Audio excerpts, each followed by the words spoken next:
Well, hey there folks, and welcome back once again to the Hop House. It's Eddie here, and we're carrying on with Dark Beer Day number 2 with review number 3. If you have just found us here on YouTube, where have you been? We've been around for 8-9 months, something like that. You know, you could have had a kid in the time we've been around. Give us a thumbs up, go on, like, share, subscribe to this channel. It's the Hop House, where we talk about hoppy beer and we like good house music. More the beer side than the house, because YouTube doesn't like me putting dance music stuff up because it tries to knock it down for copyright. Anyway, enough of that. We're talking about beer today. We're talking about dark beer. A lot of the beer I do on the channel is hop forward, American, New Zealand, New World IPAs, really hoppy, in your face stuff. So we're going to the dark side today, hence I've worn a black t-shirt. A dark t-shirt to represent the dark side. I don't even know what all that was about. Okay, so beer number 3. I'm a little bit scared of this beer because I don't usually like this kind of beer. So it'd be quite interesting for you to see me a beer that I'm probably not going to like. But you can't review the same style of beer all the time and love everything you drink. Not as a beer reviewer, because people kind of get bored. He goes, oh, he's doing another American IPA. Oh, he's doing another American IPA. I did hit down recently on some of the more traditional sort of golden ales that I picked up from the Cotswolds. But I thought, you know what, we'll do a dark beer day. It'll be all good. So, you ready for this one? So this is from Lidl. And it's, I think it was called the Purple Panther. But, in fact, it's got the Purple Panther on it. But they've rebranded their core beers. It's under the Hatherwood range. I believe brewed by Marston's. So it's now just called the Hatherwood Porter. There you go. As you can see, it's got the Panther still on there. It's still even got the number 5 on there. So when Lidl first brought out this Hatherwood range of beers, it's not a real brewery. It's kind of like what Aldi do when they bring out a company name that's not real. So they call it Hatherwood Craft Beer Company or something. And they numbered all the bottles. Number 1 was Golden Ale. Number 2 was the Green Gecko IPA. It's now just called Hatherwood IPA with an almost identical label to Shipyard IPA. That's taking a route out of Aldi's book, that is, copy and paste. So this was their number 5. I can't remember what number 3 and number 4 were. I think there was an amber and a ginger beer or something. So this was number 5, Porter.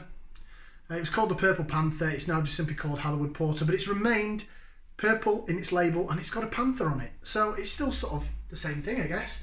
5% ABV, 500ml bottle.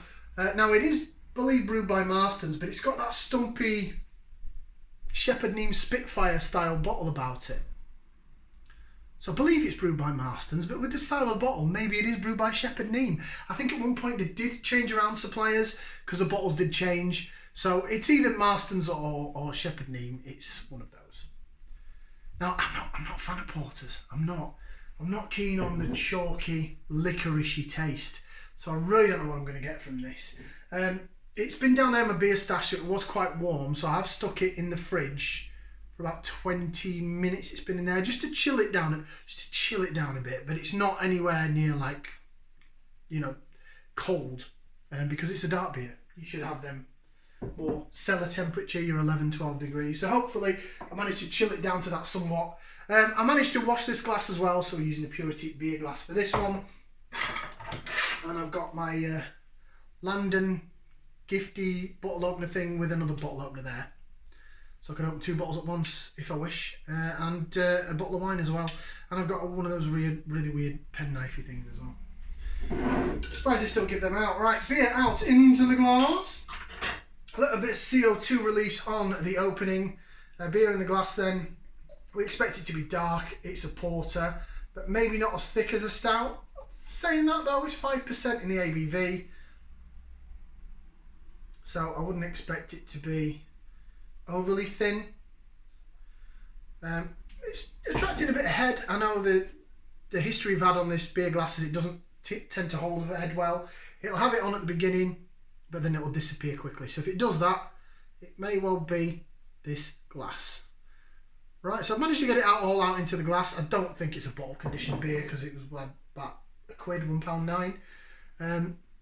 But it's certainly dark. It's really dark. There's no light bleeding through there. It is dark-ish, but again, similar to the Ainsty Ales beer that I did prior to this, it's more a Coca-Cola style colour, I think. It's not quite dark like pitch black. It's more charcoaly black, if you like, if that's a colour. Charcoal, dark grey / black. Almost there, but there you go.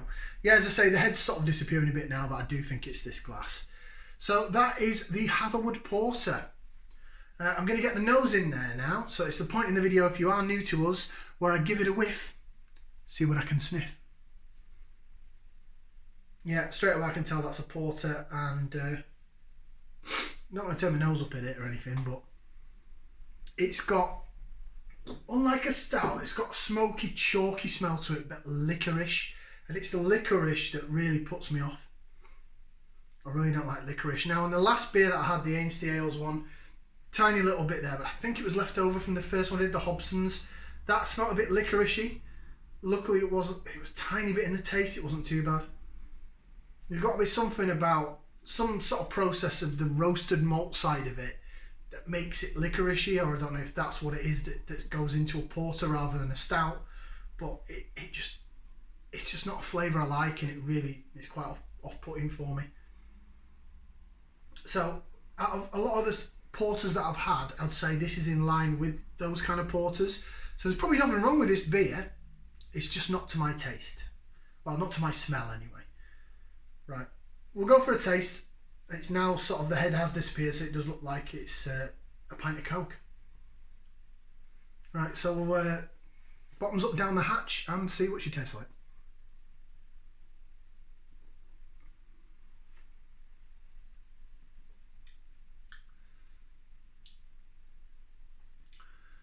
Smoky, it's chalky. What I'd expect a porter to be. It's that aftertaste, it's bitter, licorice bitterness.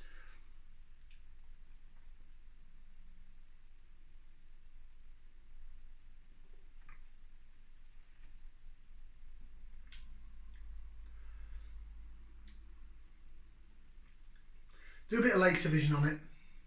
There we go. Lace division. This is alright. To say that this is what, £1.9 a bottle. Oh, it's really kicking in now on the back end. It's just not a nice, well, to me personally, it's just not a nice bit of taste. There's nothing wrong with this beer, by the way. It's just, I don't like that. I don't like licorice. And it's like, it seems to be that like this pure licorice-esque taste hits you. And then it's quite smoky and chalky, which is, I find a bit odd, just generally in a beer. To my taste, I can't comprehend it. Especially when we did the Adams and Thornbridge, the Nevermore, which was an India Porter. Excuse me, that went down the sink. I just didn't agree with it. I didn't understand it.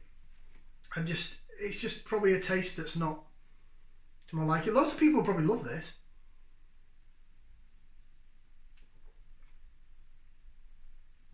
And I've heard in terms of, from other people, my mates over there at Brewskis on Facebook and Witchwood Goblins, I know they are quite a fan of this. They say, you know, for the money, £1.9, it's a great porter. It's got all the attributes of a good porter. Unfortunately, it's just not to my acquired taste. So I think what I'll do, I don't want to drink a lot of that. It's just, whoa. It's the aftertaste. It's just, initially when I tasted it, I was like, it's not too bad. So the initial taste that hits you, you get some hops down the side of the tongue, you get the roasted malt down the middle, but you get this underlying chalky smokiness that you don't necessarily get with a stout. I don't get why you get it with a porter, but it tastes like I've put a cigar in my mouth. I don't know. I don't know how to. I mean, I used to be a smoker. I smoked for 8 years and then I stopped. And I've been asthma since I was a kid. That was the stupidest thing I ever did. Oh yeah, it's really smoky and licoricey now on the smell.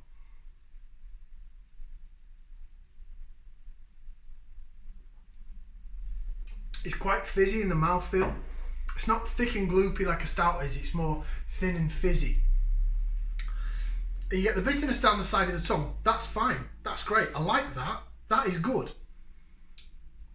But then on the back end, it just turns to this it's like a licorice with a bit of smoky chalkiness trying to cast off against the bitterness of British hop bitterness of the marmalade tartness. It's like marmalade versus licorice versus smoky, chalky, raw, and it's just like,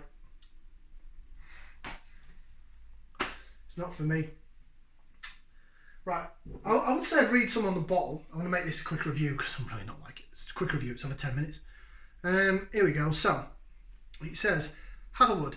This porter is dark, silky and deeply delicious. This full-bodied and muscular blend has a coffee roast bitterness at its core.